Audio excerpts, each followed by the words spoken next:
Hello, welcome back. I hope you're well. As you can see, it's a glorious day up here in the Alps.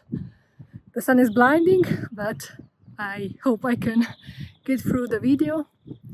So I'm back to share another conversation with another friend of mine, which I think a lot of people will probably relate to, and the conclusions of which I think might benefit everyone.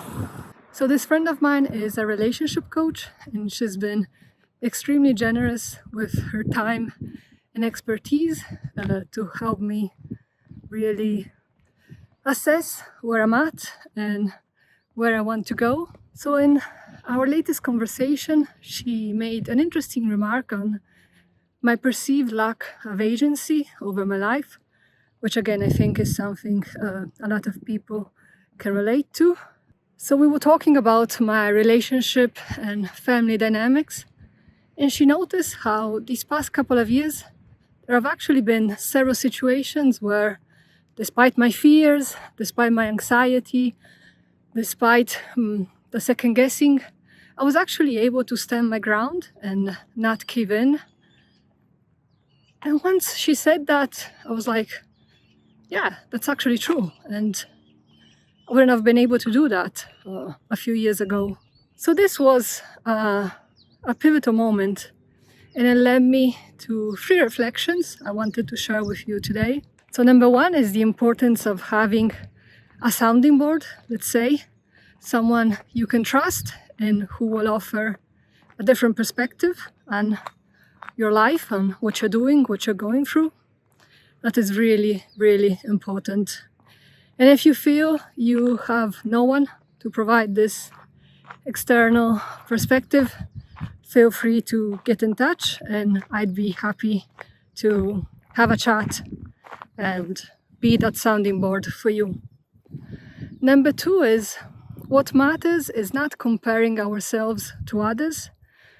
First off, because as they say in the personal development world, compare is despair, and also because we don't really ever fully know the lives of others. We only know what they choose to share, and oftentimes what they share is a carefully curated version of their lives. So there's that. But more importantly, because what really matters is our own journey, and comparing ourselves now to ourselves, comparing ourselves to where we used to be earlier on, so our current version with our previous version, to see how far we've come along and how much we've grown.